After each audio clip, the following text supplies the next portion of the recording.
Hello and welcome to the lecture on the expansion of the civil rights movement, and this is a focus not so much on the African American civil rights but on the civil rights of other groups within American society.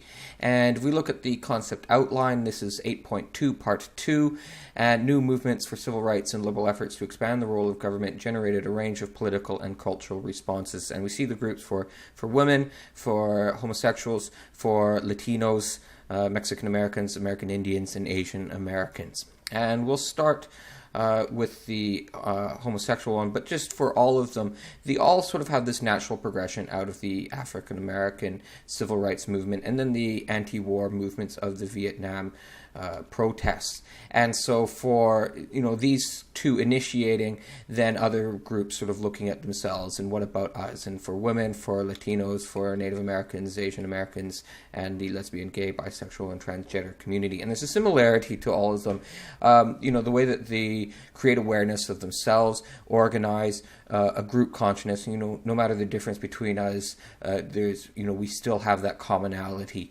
And using similar strategies, you want to get the word out, you want to educate people, and you need to sometimes be using highly publicized actions to get media attention, to get the attention of the public. And you need to also, of course, work within the framework of the legislative process. Okay, so for the homosexual community, what really spearheaded the movement for them was an event in 1969 in New York City, in Manhattan, the Stonewall riots. Now, at that time, there were few places that would allow openly gay customers, and the few places that they could go and just be themselves and socialize and meet others and have a good time were the gay bars. And the gay bars were owned and operated by organized crime, by gangsters.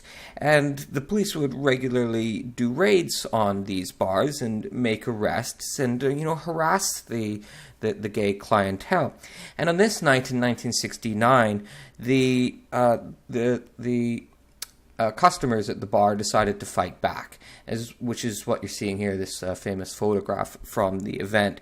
And they rioted, and again the next night, and had running battles with the police. And it created with them, a sense of pride, a sense of not going to take this abuse anymore, to stop being afraid, and to stand up for themselves. And, after this, there's sort of talk of organizing, and we need to create awareness, and we need to make publicity. And a year later, to commemorate the event, they had the first gay rights parade. And there's 3 of them, one in San Francisco, one in Chicago, and one in New York City. And, and then from there, that same strategy of educating the public and, getting out the word. And, if we look at before and after with Stonewall, before, it was a really very difficult time to be a homosexual in the United States. It was very much repressed, strongly frowned upon, and there was both legal repression and just de facto suppression of it. Homosexuality was defined by the American Psychological Association as a mental illness, and a lot of the conduct were illegal. And the stereotype was really, really strong that homosexuals are just depraved perverts. They're pedophiles. They're going to come after your sons, and they're going to corrupt them and turn them into gays as well. They had no allies.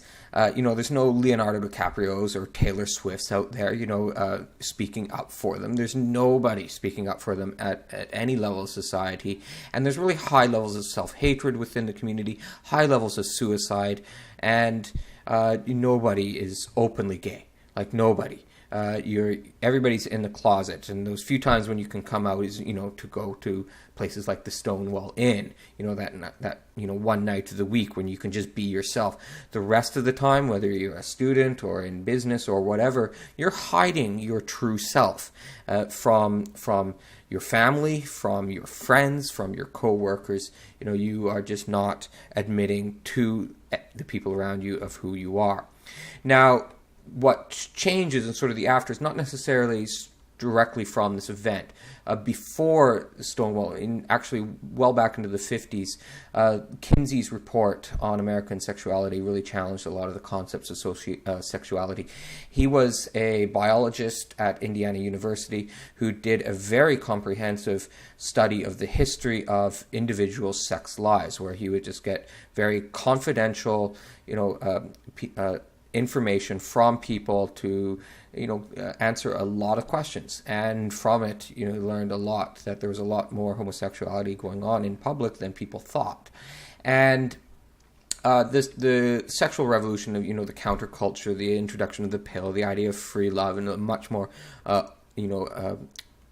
younger people just being much more open about it, also helped to challenge this concept of homosexuality, that it's not a mental illness, but is just who they are. The Warren Court, the Supreme Court, struck down some of the state laws that was making some of the actions criminal. There was a change from the APAs, and it was removed from the list of mental illnesses, and more and more people just opening up and admitting, who they are, and more of their family and friends, welcoming it and saying it's okay. But of course, for a lot of people, too afraid to come out. A lot of people coming from families that have very strict, religious ideas of homosexuality, and so a lot just don't. You start to get more allies, and start to get more pride coming out as well, and more action, and then legal victories, especially in the 1990s and especially in the 2000s, of getting legal victories, but still not completely, and there's still a lot of hostility to homosexuality among many segments of American society, especially evangelical Christian conservatives. Now, for Latinos, what they want to do is address a lot of the stereotypes. They want to bring in ethnic pride, that unique blend of being both, American and Mexican, or American and Cuban. And they're looking for equal protection under the law, bilingual education, Spanish being taught in schools. And they're organizing workers, both legal and illegal workers, especially within the farm industry. And they're getting more political representatives. And you see, I'm recording this in 2016, there was 2 Latino candidates for president of the United States within the Republican Party. And, there's a lot more Latinos within Congress and within state governments as well.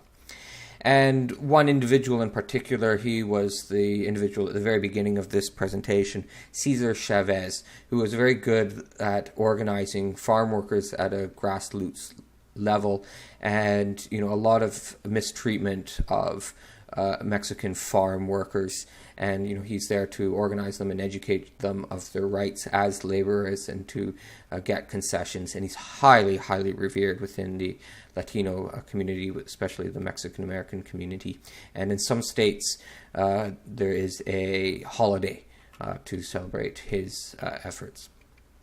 Now, for Indians or Natives and the Red Power, what's spearheading it for them was attempts by the national government to get rid of the tribal identity and tribal sovereignty, and that all Natives would just be considered equal citizens within the United States, and they would not be having sort of sovereignty within their reservations on their tribes. And that spearheaded a lot of Native Americans. They're trying to destroy our identity as a people.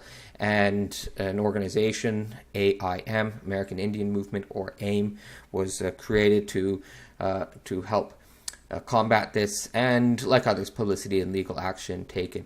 And some very highly publicized actions, for example, the 2-year occupation of Alcatraz Island in San Francisco Bay, claiming it as native land.